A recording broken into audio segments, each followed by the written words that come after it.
Good morning students. अब हम exercise 3.6 के सेकंड क्वेश्चन का थर्ड पार्ट करेंगे।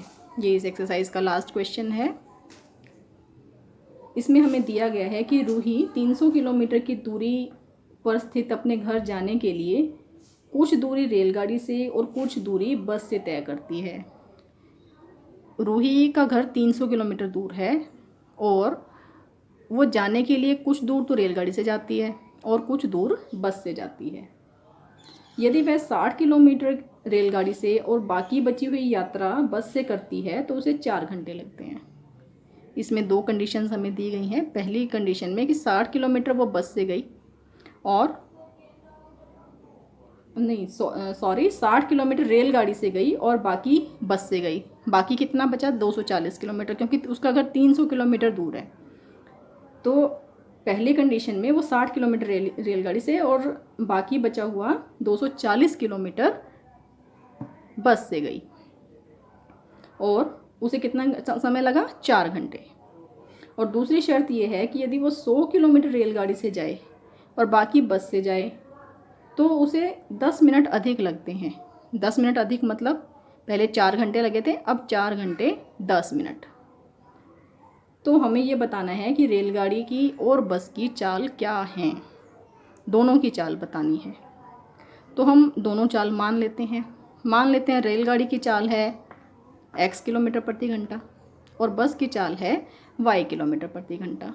और दूरी 300 किलोमीटर है, क्योंकि रूही ने अपने घर जाना है, वो 300 किलोमीटर दूर है, तो दूरी है 300 किलोमीटर।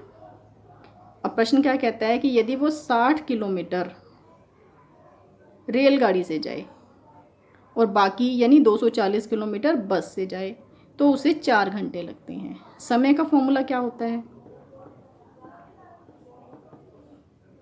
दूरी बटा चाल।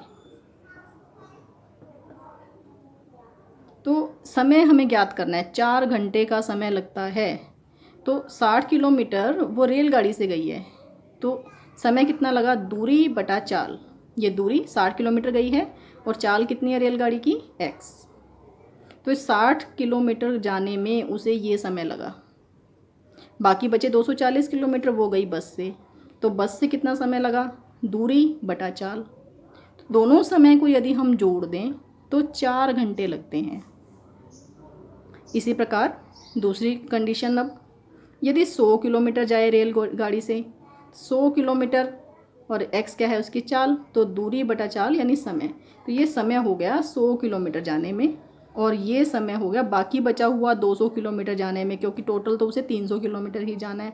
अगर 100 किलोमीटर रेलगाड़ी से जा रही है तो 200 किलोमीटर बस से जा रही है, तो बस की स्पीड से भाग कर दिया। अब ये समय रेलगाड़ी का, ये समय बस का, दोनों को जोड़ दिया तो 4 घंटे 10 मिनट। मिनट को हमने घंटों में बदला है तो 10 बटा 60 हो गया। तो ये 0 से 0 कट गई, 4 से ही 1 बटा 6 यानी 6 चौके 24 और 1 25 बटा 6। तो ये दो इक्वेशंस हमारे पास तैयार हैं, इक्वेशन 1 और इक्वेशन 2। अब इन्हें सॉल्व करना है हमने। 1 बटा x को p मान लिया और 1 बटा y को q मान लिया, तो ये क्या बन जाएगा? 60p।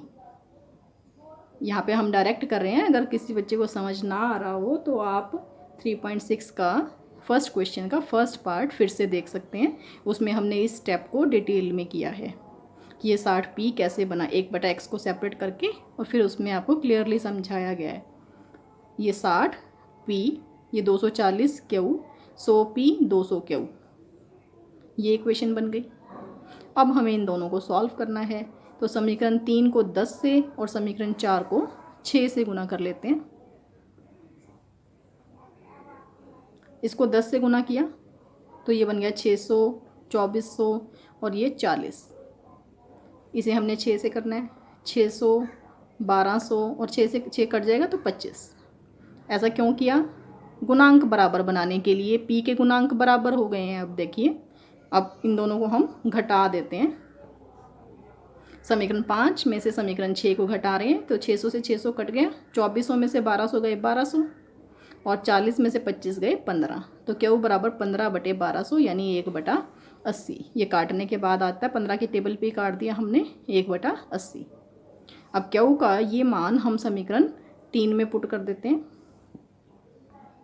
60p जमा 240 क्यू था, क्यू की जगह क्यू की वैल्यू पुट कर दी।